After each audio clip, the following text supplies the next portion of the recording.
नेपाल, जहां बुद्ध ने जन्म लिया और जहां शिव की छाया हिमालय से उतरती है। लेकिन आज वही भूमि जल रही है। सड़कों पर युवा हैं, हाथों में तख्तियां नहीं, गुस्सा है। संसद की दीवारें कांप रही हैं और सत्ता मौन है। क्या यही है लोकतंत्र, जहां सवाल पूछने पर गोली मिलती है और न्याय मांगने पर लाठी, जहां सोशल मीडिया बंद कर दिया जाता है ताकि सच्चाई न बोले? लेकिन ये सिर्फ विद्रोह नहीं है, ये पुकार है। एक नई पीढ़ी की पुकार, जो राम राज्य नहीं मांगती सिर्फ नाम से, बल्कि न्याय, करुणा और सत्य की स्थापना चाहती है। क्या नेपाल फिर से उठेगा? क्या वहाँ का बच्चा स्कूल में सिर्फ किताब नहीं बल्कि न्याय का पाठ पढ़ेगा? नेपाल की आग हमें चेतावनी देती है कि अगर हम चुप रहे तो अगली बारी हमारी हो सकती है। लेकिन अगर हम जागे तो शायद एक नया युग शुरू हो। एक ऐसा युग जहाँ धर्म का मतलब हो धर्म और राष्ट्र का मतलब हो जनता। यही पूछता है धरती धर्म नेपाल की धार्मिक स्थिति। हिंदू आबादी लगभग 81.19% लोग हिंदू हैं। 1, 2, 3 यह नेपाल को दुनिया के सबसे बड़े हिंदू बहुल देशों में से एक बनाता है। मुस्लिम आबादी करीब 5.09% लोग मुस्लिम हैं। 1, 2, 3 ये मुख्यतः तराई क्षेत्र में रहते हैं, जो भारत की सीमा से सटा हुआ इलाका है। बौद्ध धर्म लगभग 8.2% लोग बौद्ध हैं, क्योंकि नेपाल बुद्ध का जन्म स्थान भी है। क्या नेपाल कभी हिंदू राष्ट्र था?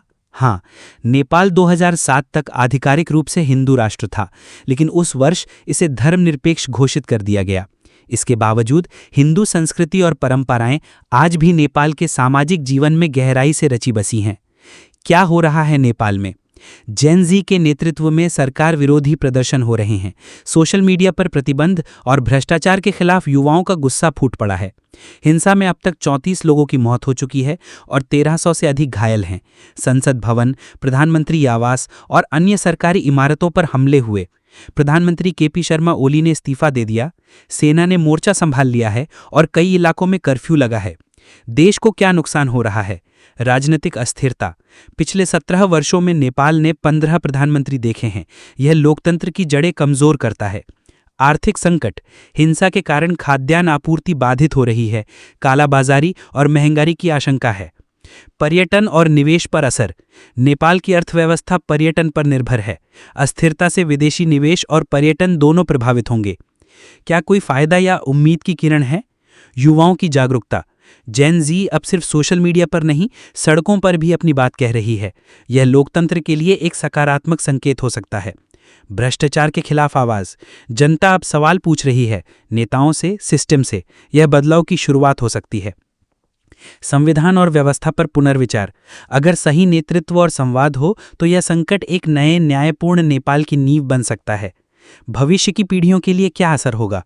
अगर हिंसा और अस्थिरता जारी रही तो शिक्षा, रोजगार और सामाजिक सुरक्षा पर गहरा असर पड़ेगा। लेकिन अगर यह आंदोलन संवाद और सुधार की दिशा में मोड़ा जाए तो आने वाली पीढ़ियों को एक जागरूक, न्यायप्रिय और समावेशी नेपाल मिल सकता है। नेपाल, जहां बुद्ध ने जन्म लिया और जहां शिव की छाया हिमालय से उतरती है। आज भगवान शिव की वही छाया जेन ज़ी में घुसकर लोकतंत्र स्थापित करना चाहती है। मनुष्य के द्वारा मनुष्य के लिए बनाया गया तंत्र बराबर है लोकतंत्र, जहां पे हर एक मनुष्य सवाल पूछ सके और कानून उसका जवाब दे सके। इसी को कहते हैं लोकतंत्र। भगवान शिव की शक्ति आज छाया रूप में नेपाल में उतरी है और हिंदुओं से पूछ रही है कि आपने वोट देकर काली माता को ऐसा रूप क्यों दिया।